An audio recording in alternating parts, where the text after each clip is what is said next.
principal enseignement est clair.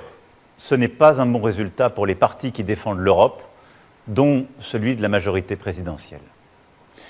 Les partis d'extrême droite, qui ces dernières années se sont opposés à tant d'avancées permises par notre Europe, qu'il s'agisse de la relance économique, de la protection commune de nos frontières, du soutien à nos agriculteurs, du soutien à l'Ukraine, ces partis progressent partout sur le continent.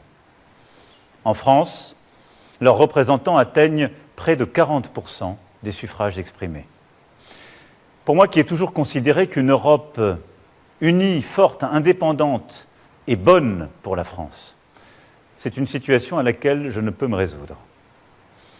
La montée des nationalistes, des démagogues, est un danger pour notre nation, mais aussi pour notre Europe, pour la place de la France en Europe et dans le monde.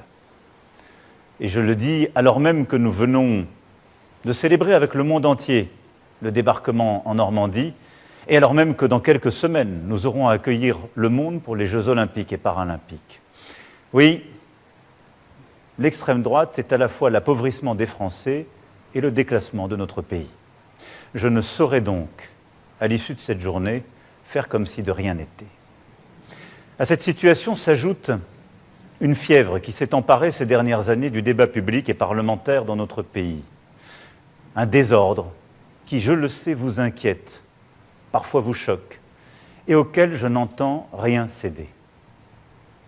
Or, aujourd'hui, les défis qui se présentent à nous, qu'il s'agisse des dangers extérieurs, du dérèglement climatique et de ses conséquences, ou des menaces à notre propre cohésion, ces défis exigent la clarté dans nos débats, l'ambition pour le pays et le respect pour chaque Français.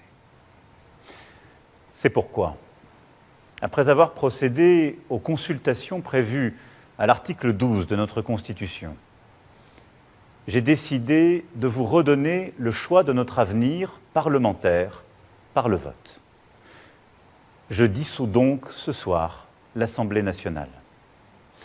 Je signerai dans quelques instants le décret de convocation des élections législatives qui se tiendront le 30 juin pour le premier tour et le 7 juillet pour le second.